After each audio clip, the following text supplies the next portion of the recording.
அஸ்ஸலாமு அலைக்கும். கொத்தமல்லி தலையில் இன்றைக்கி தொக்கு எப்படி செய்கிறதுன்னு பார்க்கலாம். கொத்தமல்லி தலையை நாட்டு கொத்தமல்லி தலைங்க இது நல்லா வேரை மட்டும் கட் பண்ணிவிட்டு மற்றதெல்லாம் நல்லா ஆஞ்சி வச்சுக்கலாம். ஒரு வாணலியில் கடுகு 1 ஸ்பூன், வெந்தயம் 1 ஸ்பூன் வறுத்து வச்சுக்கலாம்.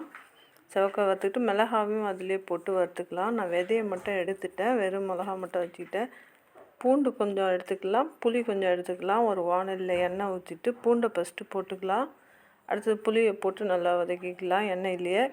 அதுக்கப்புறம் கொத்தமல்லி தலையை கழுவிட்டு சுத்தமாக ஆஞ்சதை எண்ணெயில் போட்டு நல்லா வதக்கிக்கலாம். தேவையான அளவு புளியை போட்டுக்கலாம். இப்போ வறுத்து வச்ச மசாலாவை மிக்சியில் போட்டு அரைச்சி வச்சுக்கலாம். அதுலேயே இப்போ வதக்கின கொத்தமல்லி தலை புளி எல்லாத்தையும் போட்டு ஒன்றா அரைச்சிக்கலாம். அவ்வளோதாங்க, அரைச்சாச்சு. இப்போ ஒரு வானல் சட்டியில் எண்ணெய் ஊற்றி கடுகு பருப்பு போட்டு கருவேப்பிலை போட்டு தாளிச்சிக்கலாம். மிளகாத்தூள் கொஞ்சம் போட்டுக்கலாம். இதில் அரைச்ச விழுதை போட்டு நல்லா கலக்கி விட்டுக்கலாம். நல்லெண்ணெய் ஊற்றி தாளிக்கணுங்க. தேங்க்யூ.